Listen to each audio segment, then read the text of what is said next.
saya berada di kelompok yang meragukan adanya ijazah itu.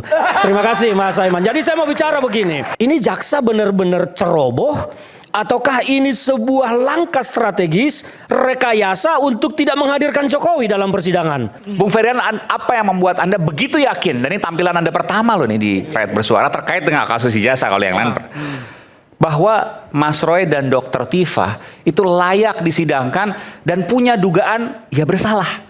Ya, terima kasih Mas Aiman.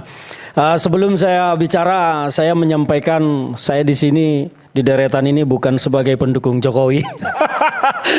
Dan kalau ditanya saya di kelompok mana? Kelompok yang percaya ijazah Jokowi ada atau di kelompok yang tidak percaya ijazah Jokowi ada? Saya berada di kelompok yang meragukan adanya ijazah itu.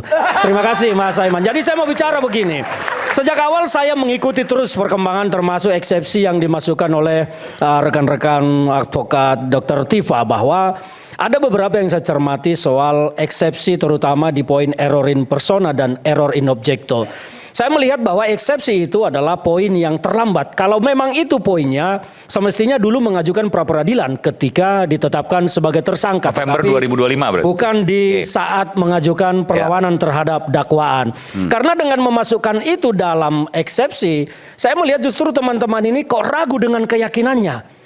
Karena saya perhatikan selama ini teman-teman ini kan sangat yakin dengan penelitiannya bahwa ijazah itu kalau Mas Roy bilang kan selalu 99% palsu.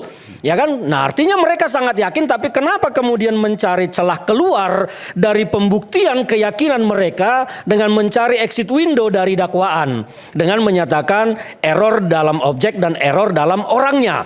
Kalau bicara error in objecto dan error in persona, pertanyaan saya, kalau memang objek dan person yang mereka teliti adalah dalam tampilan berbentuk ijazah yang diposting oleh Dian Sandi, harusnya mereka mencari konfirmasi kebenaran terhadap Dian Sandi, tetapi tidak mendatangi UGM. Kalau mendatangi UGM artinya yang dikejar itu adalah Jokowi yang mantan presiden, bukan Jokowi yang personnya entah siapalah yang diposting oleh Dian Sandi itu. Jadi saya melihat bahwa pembelaan terkait dengan error in persona itu sudah terlambat dan tidak masuk. Nah itu kemudian putusan eksepsi kemarin itu kan hanya berbicara tentang bahwa rejim hukum yang dilakukan disampaikan oleh jaksa itu kan tidak jelas. Jaksa terlihat ragu menggunakan rejim hukum apakah KUHP lama ataukah KUHP baru. Mereka memasukkan pasal yang konstruksi hukumnya sama, pembuktiannya dalam dakwaan primer maupun dakwaan alternatif.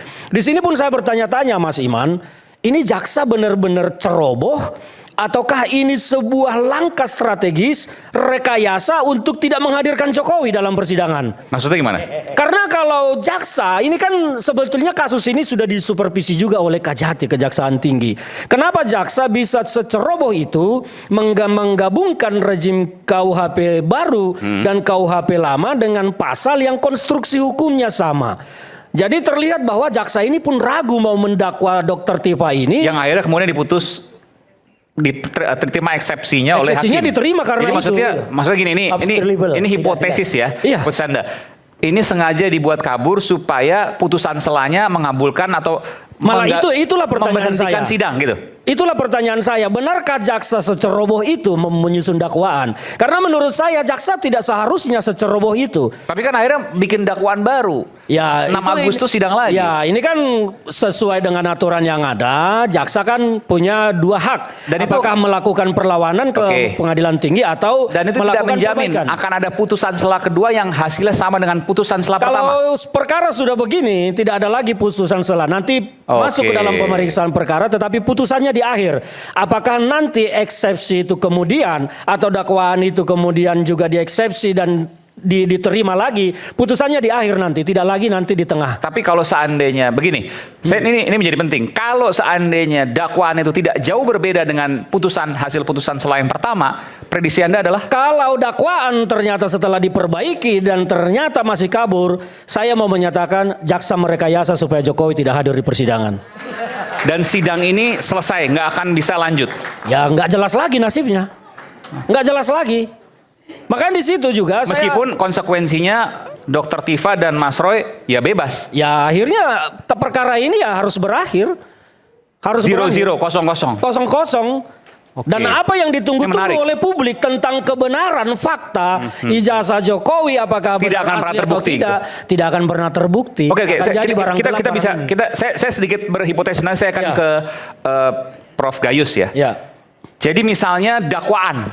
Ya. Dakwaannya tidak jauh berbeda, diubah Ya. pasti. Tidak jauh berbeda dengan dakwaan sebelumnya. Ya. Maka sidang akan terus nanti. Jalan terus. Ada saksi-saksi yang dipanggil termasuk Pak Jokowi dong. Terus semuanya. Termasuk Pak Jokowi kan? Betul. Lah, Pak Jokowi bisa datang. Nanti kemudian Bisa datang.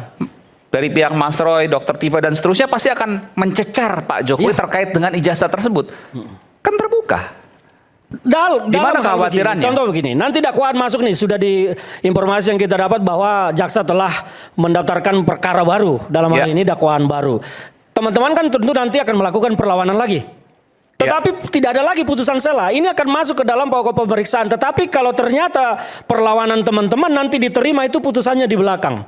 Jadi di belakang nanti kalaupun ada pemeriksaan, ya akhirnya kalau eksepsi diterima, maka semua dakwaan dinyatakan ya gugur demi hukum, maka para terdakwa ya bebas demi hukum. Ya, Resikonya itu ujungnya. Tapi bahwa prosesnya pemeriksaan saksi termasuk Pak Jokowi itu kan pasti akan dicecar nanti. Ya, akan dicecar. Ijazahnya seperti apa, Tetapi bagaimana fakta dan tentang seterusnya. kebenaran ijazah kita tidak akan benar-benar Nggak akan kalau pernah terbukti eksepsinya itu. mereka nanti Nggak akan diterima. pernah terbuka. Nggak akan pernah terbuka. lagi terbuka. Ini akan menjadi barang yang gelap. Dan kalau statement teman-teman selama ini mengatakan Jokowi akan hadir, ya itu semua tidak akan berguna. Nggak akan berguna. Nggak akan berguna. Maka itu yang saya katakan, ini jaksa sebetulnya kenapa? Apakah sengaja atau tidak? Karena bagi saya janggal. Jaksa menyusun dakwaan seperti itu menggunakan pasal yang konstruksi hukumnya sama di dalam dakwaan primer dan dakwaan alternatif. Ini kan pasalnya sama, kecuali di dakwaan alternatifnya pasalnya berbeda, ya pasti jalan. Anda punya hipotesis dugaan jaksa nggak akan mungkin sepolos itu? Menurut saya tidak mungkin, karena ini kan disupervisi juga oleh Kejati. Kenapa seperti itu? Dan mereka pasti paham tentang surat edaran Jampidum. SE Jampidum itu kan ada tentang penyusunan dakwaan pada masa transisi peralihan dari KUHP lama ke KUHP baru. Kalau mereka mengacu ke situ, tentu tidak akan keliru membuat dakwaan yang kabur seperti itu, menggunakan dua rejim hukum dengan pasal yang sama konstruksi hukumnya. Pasal 433 dengan pasal 310 itu kan konstruksi hukum pembuktiannya sama, identik 100%. Pasal 310 di KUHP lama kan menjadi pasal 433 di KUHP baru. Jadi ini kan dibuat dakwaan utama 433, alternatifnya 310. Nah ini hakim mau melihat yang mana? Kalau 433-nya tidak terbukti, otomatis 310 nggak terbukti. Jadi apa gunanya dakwaan alternatif? Alternatif itu dibuatkan karena kalau dakwaan primernya tidak terbukti, maka alternatifnya bisa terbukti. Nah dalam hal ini kalau 433 tidak terbukti, otomatis 310-nya juga tidak terbukti. Jadi apa gunanya dimasukkan dalam dakwaan alternatif? Kan seperti itu. Ijazah tidak terbukti, Dr. Tifa dan Mas Roy dinyatakan bebas. Ya nanti. bebas merdeka, Kosong-kosong, tetapi kebenaran kembali tentang ke ijazah tahun lalu. kita tidak akan tahu. Dan Ini akhirnya menarik. sampai selamanya kita akan mendengar cerita ini menjadi hiburan rakyat. Luar biasa. Dan rakyat bersuara akan tetap menjadi hiburan bagi masyarakat. Oke. Ini menarik. Nanti saya akan ke Prof Gayus. Sesaat lagi kita akan dalami nanti. Kami akan segera kembali.